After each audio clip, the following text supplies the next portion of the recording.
సరాసరి తెలుసుకోవడానికి కొన్ని చూద్దాం. కొన్ని సంఖ్యల సమూహాన్ని ఒకే సంఖ్యతో సూచించే ప్రమాణం సరాసరి. ఉదాహరణకి ఒక వారంలో రోజు కొంత సంపాదించాడు. ఒకరోజు ఎక్కువ కావచ్చు, ఒకరోజు తక్కువ కావచ్చు.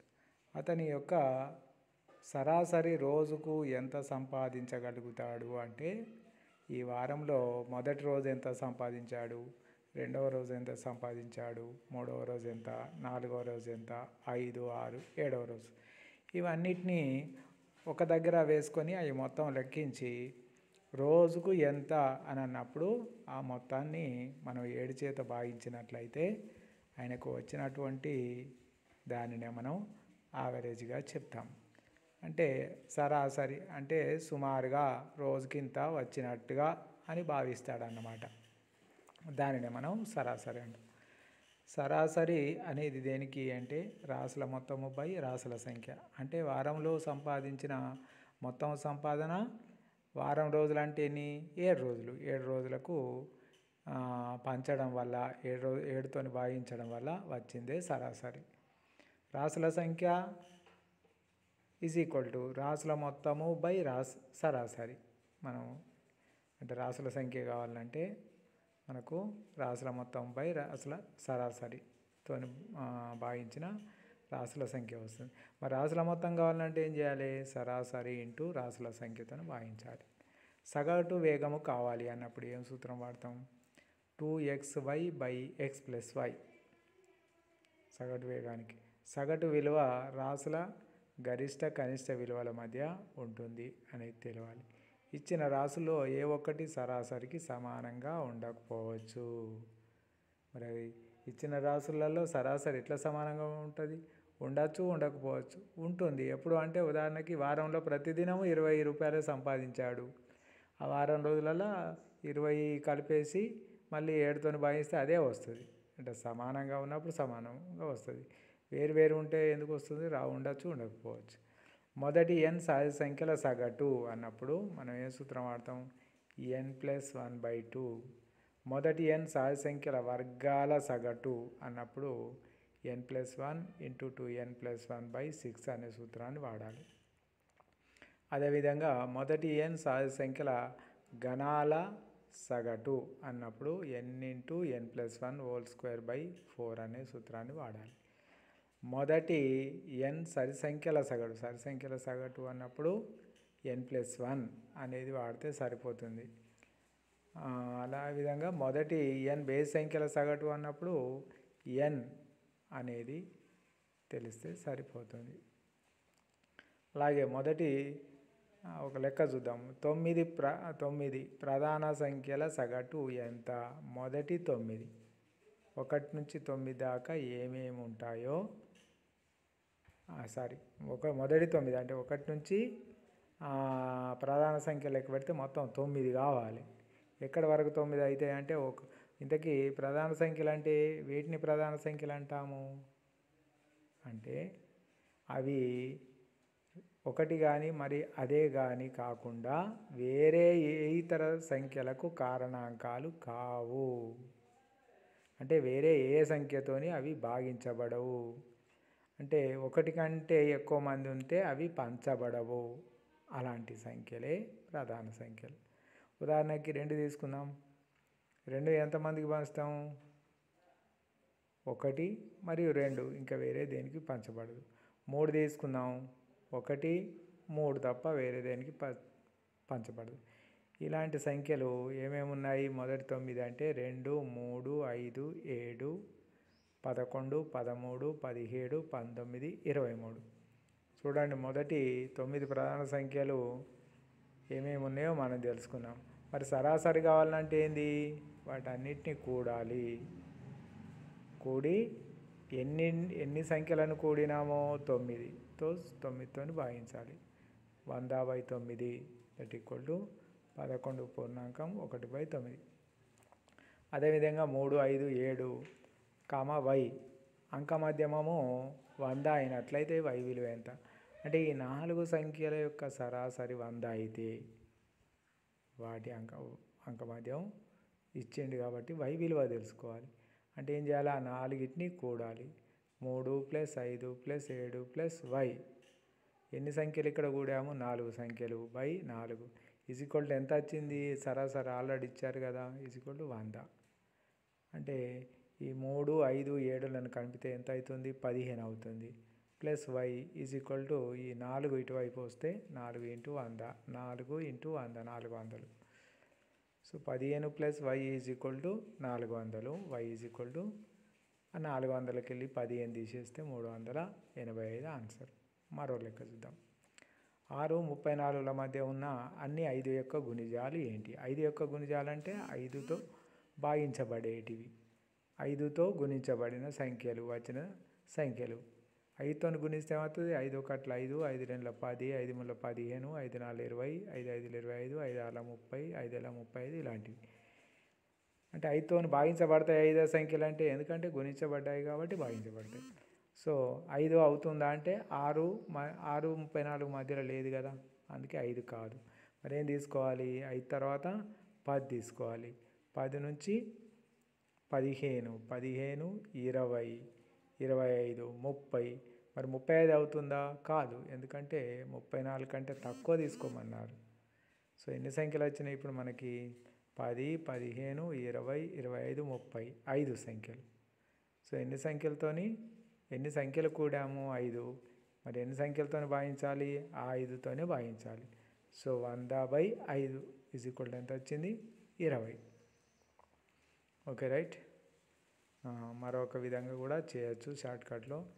6, 34 కలిపితే 40/2 20. ఫర్ ఓన్లీ 5 తప్ప ఇది వేరే దానికి పనిచేయదండి, ఇది వద్దు, ఇది యూజ్ చేయకండి. ఓకే, తర్వాత చూద్దాం. 3 యొక్క మొదటి 5 గుణిజాల సగటు ఎంత? 3 యొక్క మొదటి 5 గుణిజాలు ఏంటి? గుణిజాలు అంటే ఇప్పుడే చెప్పుకున్నాం కదా, 3తోని గుణిస్తే వచ్చేటి 3, 3 × 6, 3 × 9, 3 × 12, 3 × 5 15. మొదటి 5 అన్నాడు అంటే 5 దాకా గుణిస్తే సరిపోతుంది. అవేంటి? 3 + 6 + 9 + 12 + 15. మరి ఎన్ని సంఖ్యలు ఇక్కడ? 5 సంఖ్యలు కాబట్టి /5. మొత్తం కొడితే 45/5. 45/5 అంటే ఎంత? 9. ఓకే, మరో లెక్క చూద్దాం. 1, 20 వరకు ఉన్న ప్రధాన సంఖ్యల సరాసరి ఎంత? 1 నుంచి 26 వరకు ఉన్న ప్రధాన సంఖ్యలు ఏమేమి ఉంటాయి ఇంతకీ అంటే? 2, 3, 5, 7, 11, 13, 17, 19. 9 అవుతుందా ప్రధాన సంఖ్య? కాదు. ప్రధాన సంఖ్య అంటే ఏం చెప్పినాము? 1 అదే కాకుండా వేరే దేంతో భాగించద్దు, ఏ ఒకటి కూడా కారణాంకం ఉండదు. ఉదాహరణకి 9 చూసినట్లయితే 3 × 9 అవుతుంది. మనం ఏమన్నాం? 1 కానీ అదే సంఖ్య కానీ అన్నాం, కానీ ఇక్కడ 9 అనేదానికి 3 అవుతుంది. సో 9 కాదు. So right. ఇప్పుడు ఏమేమి ఉన్నాయి? 2, 3, 5, 7, 11, 13, 17, 19. ఎన్ని అయినాయి లెక్క పెట్టండి. 1, 2, 3, 4, 5, 6, 7, 8. 8 అయినాయి కాబట్టి 8తోని భాగిస్తాం. మొత్తం కొడితే 77/8. 77/8 అనగా 9 పూర్ణాంకం 5/8. ఓకే, మరో లెక్క చూద్దాం. x, x + 2, x + 4, x + 6, x + 8 ఇలా సగటు 11 అయితే చివరి 3 సంఖ్యల సగటు ఎంత? ఇక్కడ చూస్తున్నాం మనం ఏమేమి కలుస్తున్నాయి? 2, 4, 6, 8 ఈ x కలపడం జరిగింది. అంటే నాకు తెలిసి ఇవేంటి? సరి సంఖ్యలు అన్నమాట, అంతే కదా. సో ఇప్పుడు సరాసరి కావాలంటే ఏం చేయాలి? x + 2 + x + 4 ఇవన్నిటిని కూడుతున్నాం. x + 2 తర్వాత మళ్ళీ ఒకటి x + 4 మళ్ళీ ఒకటి కలుపుతున్నాం, x + 6 మళ్ళీ ఒకటి కలుపుతున్నాం, x + 8. ఎన్ని అయినాయి మొత్తం? 1, 2, 3, 4, 5 అయినాయి. సో 5తో భాగించినట్లయితే ఎంత కావాలి? 11 అని ఇచ్చారు మనకు. సో 5 ఎన్ని xలు ఉన్నాయి? 1, 2, 3, 4, 5 xలు ఉన్నాయి. తర్వాత సంఖ్యలు ఉన్నాయి 2, 4, 6, 8, 20 అవుతుంది. 5x + 20 11. ఈ కింద ఉన్న 5ని అటువైపు తీసుకుపోతే 11 ఇలా 55 అవుతుంది. 5x + 20 55. 5x = 20 ఇటు వచ్చింది కాబట్టి -20. 55 ఇట్లా 20 పోతే 35. 5x is equal to 35. మరి x ఈక్వల్ టు ఏమవుతుంది? 35/5. 5×35. Okay, right. 7 అనేది. ఇప్పుడు మనకు ఆ 3 సంఖ్యలు ఏంటి వస్తాయి? మరి చివరి 3 వాటి సరాసరిగా అనుకోమన్నాడు. ఆ సంఖ్యలు ఏంటిది? x అంటే 7. 7కు మొదటి దానికి 7, తర్వాత ఇలా 2 కలపాలి, తర్వాత 4 కలపాలి, తర్వాత 6, తర్వాత 8, ఇట్లా కలుపుకుంటూ పోవాలి. కానీ చివరి 3 ఏంటి? 7 + 4, 7 + 6, 7 + 8. అంటే 7 4 ఎంత? 11, 7 6 13, 7 8 15. వీటి సరాసరి కావాలి మనం. 3 సంఖ్యలు 11, 13, 15 కలిపి 3 సంఖ్యలు కలుపుతున్నాం కాబట్టి 3తో భాగిస్తే 39/3 అంటే 13 అనేది దాని యొక్క చివరి మూడిటి యొక్క సరాసరి అవుతుంది. ఓకే, మరోసారి చూద్దాం. 55, 60, 45 మంది విద్యార్థులున్న 3 బ్యాచ్ల సగటు మార్కులు 50, 55, 60 అయితే అందరి సగటు ఎంత? ఈ ప్రశ్నలో 3 బ్యాచ్లు విద్యార్థులు ఉన్నారు. వాటి మొత్తం చూసినట్లయితే మొదటి 55 మందికి 50 చొప్పున, అంటే 50 × 55. అట్లాగే 60 మంది ఉన్నటువంటి విద్యార్థుల సగటు మార్కులు వచ్చేసి 55 కాబట్టి 60 × 55.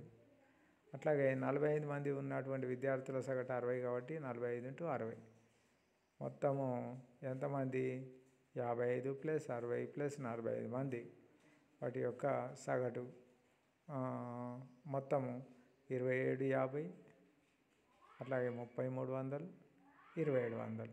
మొత్తం కూడితే కింద 1600, మీద 8750/1600. ఒక 0 క్యాన్సిల్ అయితే 16తో కొట్టేస్తే 54.68.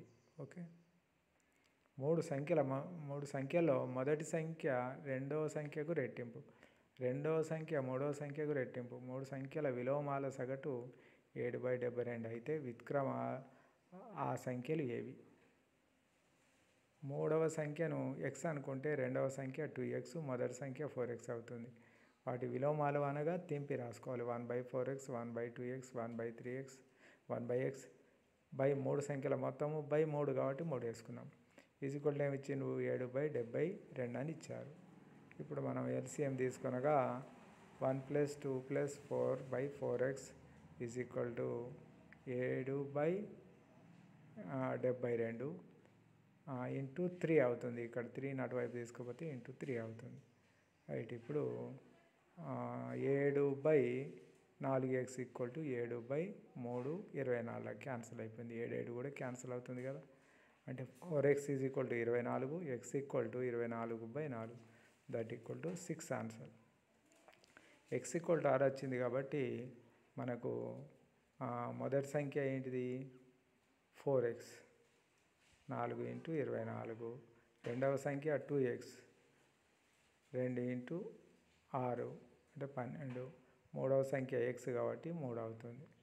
ఓకే, ఆ 3 సంఖ్యలు 6, 12, 24. 2 అంకెల సంఖ్యల్లో తిప్పి రాసిన అదే సంఖ్య వచ్చే సంఖ్యల సగటు ఎంత? అదే సంఖ్య అంటే ఎటు తిప్పి రాసినా అదే రావాలి. అంటే ఉదాహరణకి 11 తీసుకుందాం, ఎటు రాసినా ఒకటే. 22 తీసుకుందాం, ఎటు రాసినా ఒకటే. 33, 44, 55, 66. 2 అంకెల సంఖ్యల వరకు తీసుకోవాలి. 99 తర్వాత ఉంటాయా? లేదు. సో ఇలా ఎన్ని అవుతున్నాయి ఇవి? 9. సో ఇవి అన్నిటిని కొడితే 495/9, దట్ ఈక్వల్ టు 55. ఒక తరగతిలోని విద్యార్థుల సగటు మార్కులకు 63 బదులుగా 83 అని తప్పుగా తీసుకున్నారు. అప్పుడు తరగతి సగటు 1/2 పెరిగింది. అయితే తరగతిలోని విద్యార్థులు ఎందరు? ఇక్కడ ఏం చేశారు? 63కు బదులుగా 83 అని తీసుకున్నారు సగటు మార్కులను. అంటే ఏంది? పెంచి తీసుకున్నారు. ఇప్పుడు ఏమవుతుంది? తగ్గిపోతుంది. 1/2 సగటు మార్కులు 1/2గా పెరిగిపోయింది అన్నమాట. అయితే ఎక్స్ అనుకోవాలి. ఇప్పుడు తరగతిలో విద్యార్థులు ఎంతమంది ఉన్నారు? మనకి ఎక్స్ అనుకుందాం. మొదట పెరిగిన మార్కులు x × ½ తరగతి యొక్క సగటు మార్కులు హాఫ్ పెరిగింది అన్నాడు. సగటు మార్కులు అంటే ఒక్కొక్కరికి హాఫ్ పెరిగింది అని అర్థం. So X into half is equal to x/2. x/2 is equal to ఏంటిది ఇక్కడ 83 మైనస్ 63. ఈ సగటు మార్కులో పెరిగిన ఈ x/2కు పెరిగిన తేడా మనం తప్పుగా తీసుకున్నది చూసినట్లయితే 83 ఇట్లా 63 తీసేయాలి. అప్పుడు ఏమైతే 20. x/2 ఈక్వల్ టు 20 అనగా x ఈక్వల్ టు 40. ఓకే, తరగతిలో ఉండే విద్యార్థుల ఎంతమంది అంటే 40 మంది. ఒక క్రికెట్ బ్యాట్స్మెన్ 10 మ్యాచ్లు సగటు కొంత ఉంది. అతడు 6వ మ్యాచ్లో 108 పరుగులు చేశాడు. అతడి సగటు పరుగులు 6 పెరిగాయి. అతడి కొత్త సగటు ఎంత? ఒక క్రికెట్ మ్యాచ్లో బ్యాట్స్మెన్ 10 మ్యాచ్ల సగటు 10 మ్యాచ్లు ఆడాడు. వాటి యొక్క సగటు ఎంత అని ఇచ్చారు? అతడు 6వ మ్యాచ్లో 108 పరుగులు చేశాడు ఒక మ్యాచ్లో. అతని యొక్క సగటుకు 6 రెట్లు 6 పెరిగిందన్నమాట పరుగులు. సో ఇక్కడ సరాసరి ఇందులో 10 మ్యాచ్లు సగటు ఎక్స్ అనుకుందాం. అప్పుడు ఏమవుతుంది? 10x plus 108/11. 10x plus 108/11. ఏంటిది 10x ప్లస్ 108? అతడు సగటు ఎక్స్ అనుకుంటే 10x అయింది. కానీ 6వ మ్యాచ్లో 108 పరుగులు చేశాడు కాబట్టి ఇంకొకటి 10 మ్యాచ్లకి ఇంకొక మ్యాచ్ కలుపుతున్నాం ఇక్కడ. సో ఇక్కడికి 10x అంటే 100 అవుతుంది, 10x అవుతుంది. ఇంకొక మ్యాచ్ ఏంది? 108 పరుగులు చేశాడు. ఇప్పుడు 10 మ్యాచ్లకు బదులు ఇంకొక మ్యాచ్లో ఆడాడు కాబట్టి 11 మ్యాచ్లు అయిపోయినాయి. అంటే 10x plus 108/11 is equal to ఎంత? x ప్లస్ 6 అవుతుంది. సగటు పరుగులు పెరిగాయి కాబట్టి x ప్లస్ 6. x కంటే 6 పెరిగాయి కాబట్టి x ప్లస్ 6 రాశాను. ఇప్పుడు మల్టిప్లై ఇరువైపులా మల్టిప్లై చేసినట్టయితే 10x plus 108 is equal to 11x plus 11 into 6, 11 66.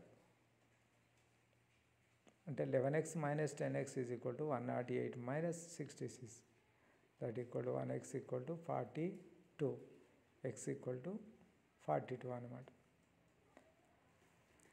11వ match సగటు x కాబట్టి x ప్లస్ 6 కాబట్టి x అంటే 42 వచ్చింది. దానికి మనం 6 పరుగులు కలిపితే 42 అవుతుంది. 5 సంఖ్యల సగటు 46, మరొక 5 సంఖ్యల సగటు 50 అయితే మొత్తం సంఖ్యల సగటు ఎంత? 5 సంఖ్యల సగటు 46 ఇచ్చిండు. ఇంకొక 5 సంఖ్యల సగటు ఏమైంది? 50 ఇచ్చారు, పెరిగింది. మరి మొత్తం సగటు సంఖ్యల సగటు ఎంత అంటే ఏం చేయాలి? మొదట 5 సంఖ్యల మొత్తం 5 ఇంటూ 46.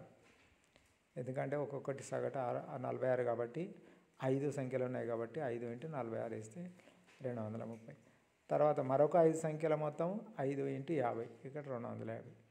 మొత్తము సగటు సగటు ఈక్వల్ ఏం రాస్తాం మనం? రాసుల మొత్తం బై రాసుల సంఖ్య, అంటే అన్నిటి మొత్తం బై ఎన్ని ఉన్నాయో అన్నిటి సంఖ్య. ఇప్పుడు 2 రాసులు కాబట్టి మొదటి 5 సంఖ్యలకు 230 వచ్చింది, రెండవ 5 సంఖ్యలకు 250 వచ్చింది. రెండింటి మొత్తం ఎంత? అవి 5, ఇవి 5, so 10. 480/10 is equal to 48 answer. ఒక తరగతిలో 40 మంది విద్యార్థులు, సగటు వయస్సు 15 సంవత్సరాలు. వారి టీచర్ వయస్సుకు కలిపితే వారి సగటు వయసు 1 సంవత్సరం పెరిగింది. అయితే టీచర్ వయస్సు ఎంత? ఈ ప్రశ్నలో విద్యార్థులు ఉన్నారు, 40 మంది విద్యార్థులు ఉన్నారు. 40 మంది విద్యార్థుల మొత్తం సగటు 40 into 15, that equal to 600. Teacher 40 మంది విద్యార్థులు మొత్తం వయసులు 41 into 16, that equal to 656. Teacher వయసు వచ్చేసి 656 మైనస్ 600. టీచర్ని కలుపుకున్నప్పుడు 656 వచ్చింది. మరి విద్యార్థులను చూసినప్పుడు 600 వచ్చింది. తీసేస్తే 56 సంవత్సరాలు ఉంటుంది. అప్పుడు అది టీచర్ వయసు అని మనం గుర్తుపెట్టుకోవచ్చు. అదేవిధంగా ఒక వ్యక్తి 250 కిలోమీటర్ల దూరాన్ని గంటకు 60 కిలోమీటర్ల వేగంతో ప్రయాణించి తిరుగు ప్రయాణంలో 30 కిలోమీటర్లు వేగంతో ప్రయాణం చేస్తే గమ్యస్థానానికి చేరాడు. అయితే అతని సగటు వేగం ఎంత అనేది కావాలి ఇక్కడ మనకు. పోయేటప్పుడు 60 కిలోమీటర్ల వేగంతో పోయాడు, వచ్చేటప్పుడు 30 కిలోమీటర్లు. సగటు వేగానికి సూత్రం ఏమి చెప్పిన మనం 2xy/x+y. 2 × x అంటే 60, y అంటే 30, బై 60 + 30 90. 0 క్యాన్సల్, 3 ముళ్ళ 9, 3 2 6, 2 20 ఎంత అవుతుంది? 40 కిలోమీటర్లు పర్ అవర్ యావరేజ్లో. 3 సంవత్సరాల క్రితం 5 కుటుంబ సభ్యుల సగటు వయసు 17 సంవత్సరాలు. ప్రస్తుతం ఆ కుటుంబంలో పిల్లవాడు పుట్టాడు. అయినా ఆ కుటుంబం సగసు వయసులో మార్పు లేదు. అయితే ఆ పిల్లవాడి వయసు ఎంత? ఈ ప్రశ్న 3 సంవత్సరాల క్రితం ఐదుగురి మొత్తం వయసు 17 సంవత్సరాలు అన్నారు.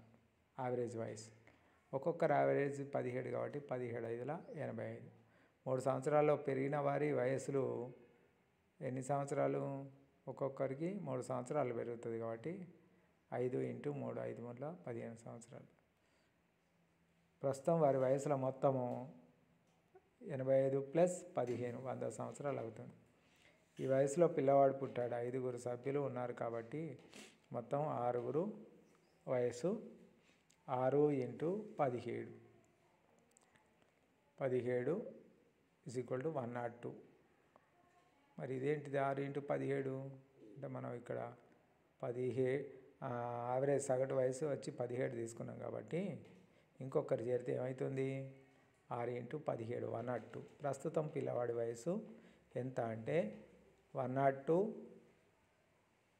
తర్వాత -100. పిల్లవాడు లేకుండా 100, పిల్లవాడు ఉన్నప్పుడు 102 తీసేస్తే మనకు 2 సంవత్సరాలు వస్తుంది. ఓకే.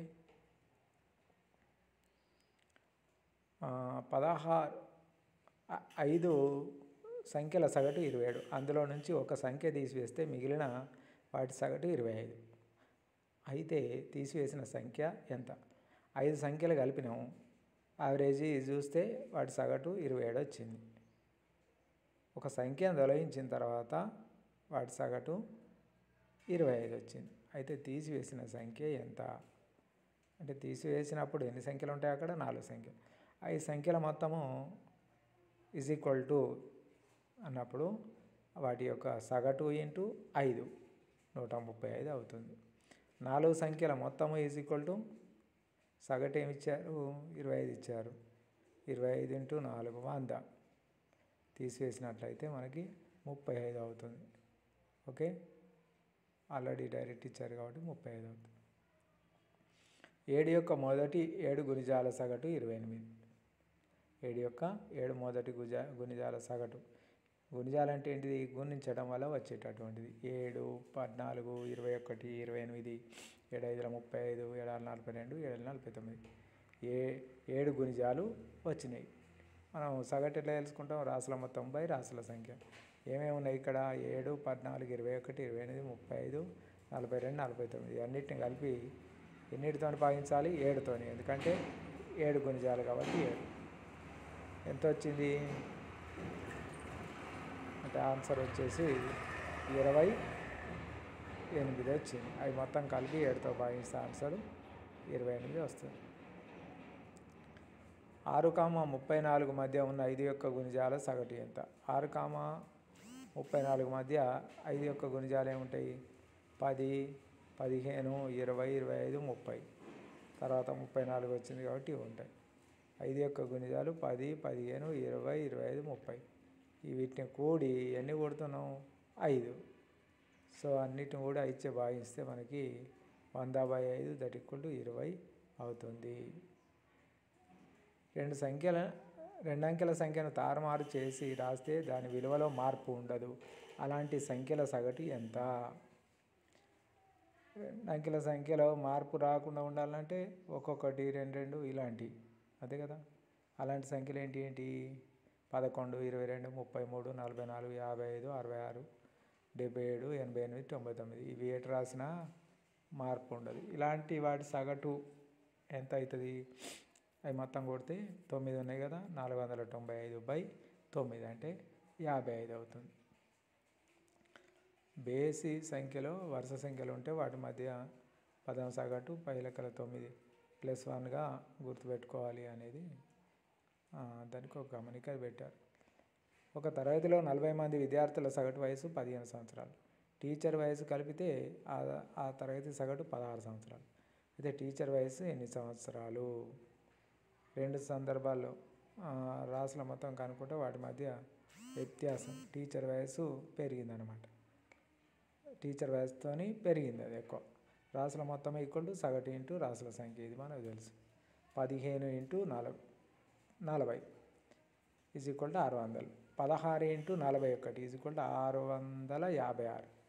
ఏంటిది 16 ఇక్కడ అంటే 15 మంది పిల్లల సగటు వయసు 40 అన్నారు కాబట్టి 15 × 40 మల్టిప్లై చేస్తే 600 వచ్చింది.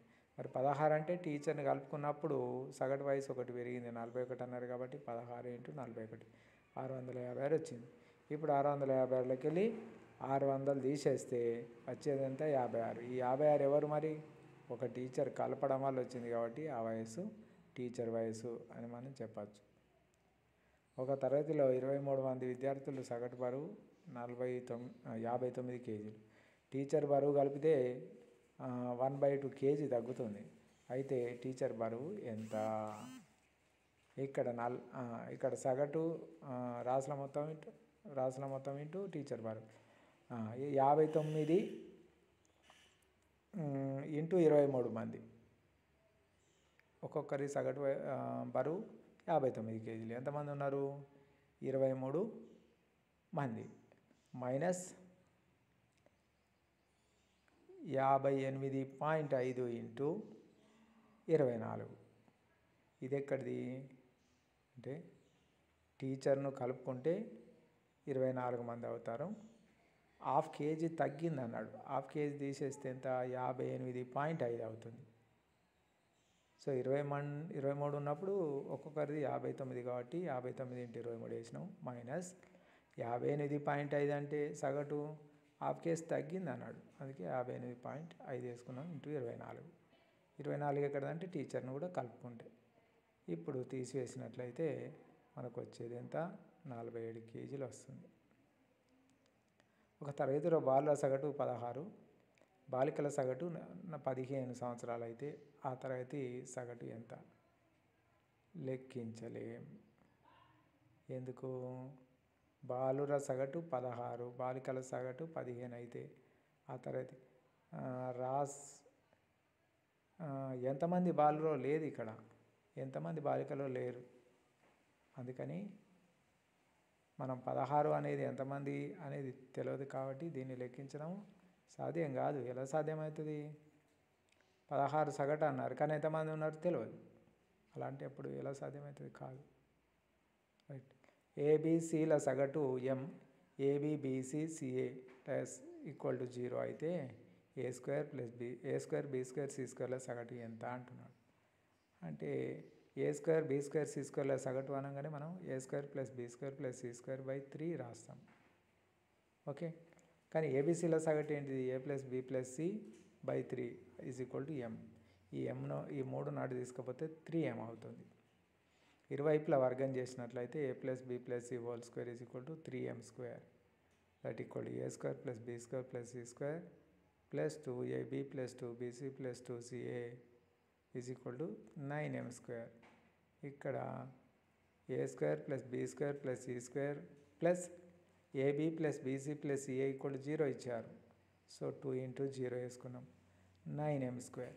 a² + b² + c² = 9m² వచ్చింది. ఇరువైపులా 3తో భాగించినట్లయితే a² + b² + c² / 3 = 9m²/3. ఇక్కడ 3 9 క్యాన్సిల్, 9 3 క్యాన్సిల్ చేస్తే 3 వస్తుంది.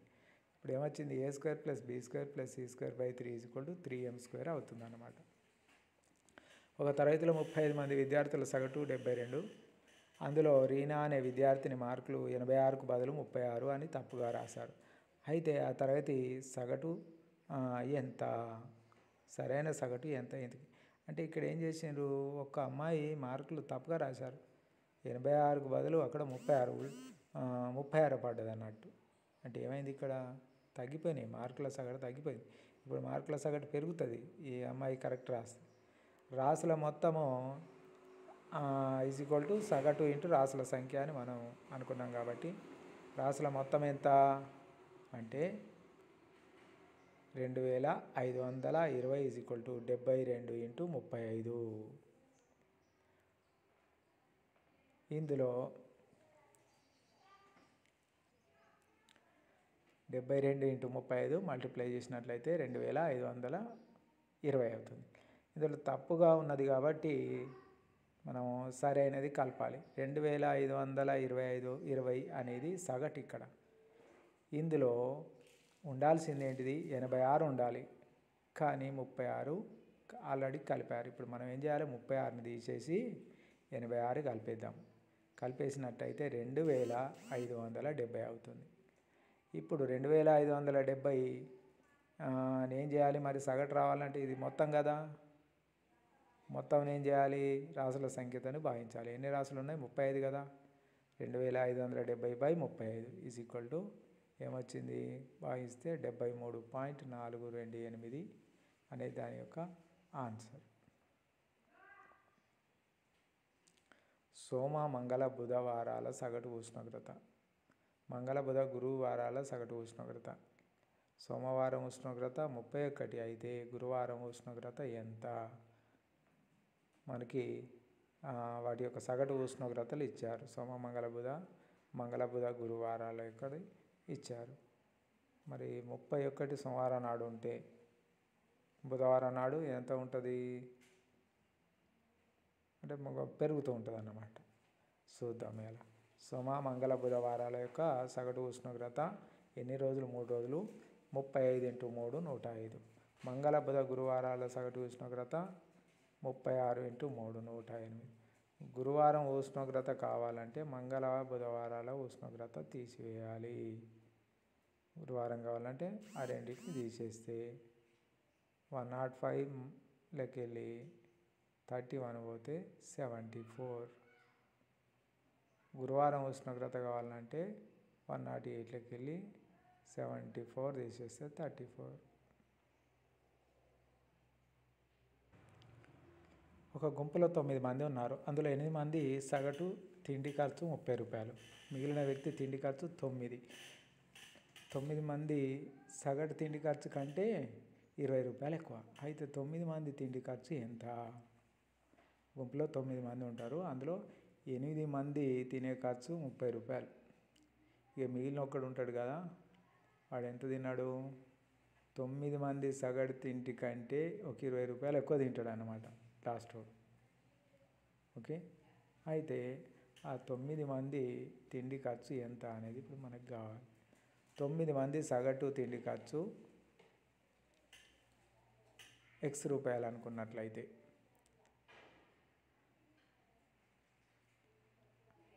తొమ్మిదవ వ్యక్తి తిండి ఖర్చు ఎంత అంటే X + 20. అది సగటు. అక్కడతో వాళ్ళందరి X, ఇక్కడ ఈ ఒక్కంది X కంటే ప్లస్ 20 రూపాయలు ఎక్కువ. సో ఇక్కడ మనకి ఏమొస్తుంది, 9x = 9 మంది యొక్క సగటు = 8 × 30 ప్లస్ 1 × X + 20. 8 × 30 ప్లస్ 1.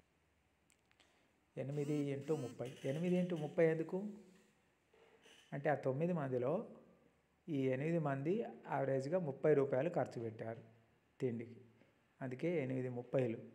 మరి ఒకడేంటిది, ఈ 9 మంది యొక్క సగటు కంటే 20 రూపాయలు ఎక్కువ ఖర్చు పెట్టాడు. 9x = 240 plus X + 20. X నాటి తీసుకపోతే 8x = 260. 8x = 260 అంటే X = 32.5. ఈ 8వ వ్యక్తి యొక్క 9వ వ్యక్తి యొక్క యావరేజ్. అంటే మనకి ఎంత పడుతుంది అంటే 32.5 పడుతుంది. ఆడ 20 రూపాయలు ఒక్కడు ఎక్కువ తిన్నందుకు అందరి మీద వేస్తే యావరేజ్ ఇంత అవుతుంది అన్నమాట. 9 మంది తిండి ఖర్చు 9x దట్ ఈక్వల్ 9 ఇంటూ 32.5 292.5 అవుతుంది అన్నమాట. ఏబిసిడి 5 వరుస బేస్ సంఖ్యలు అయితే వాటి సగటు ఎంత? వరుస బేస్ సంఖ్యలు అంటే ఏంటిది? 2తో భాగించబడినటువంటి సంఖ్యలు. అంటే శేషం ఒకటి రావాలి. ఇద్దరికి పంచినప్పుడు ఒకటి మిగిలిపోవాలి. నా దగ్గర 5 వస్తువులు ఉన్నాయి, ఇద్దరికి పంచిన 2 ఇస్తా, ఇంకొకటి నా దగ్గర మిగులుతుంది, అది బేస్ సంఖ్య. నా దగ్గర 10 వస్తువులు ఉన్నాయి, ఇద్దరికి పంచిన నా దగ్గర ఏం మిగలలేదు, అది బేస్ సంఖ్య కాదు. సో బేస్ సంఖ్య అంటే ఏంది? మన దగ్గర ఒకటి మిగిలాలి. ఇలాంటి సంఖ్యలు సగటు ఎంత? ఏబిసిడి అంటే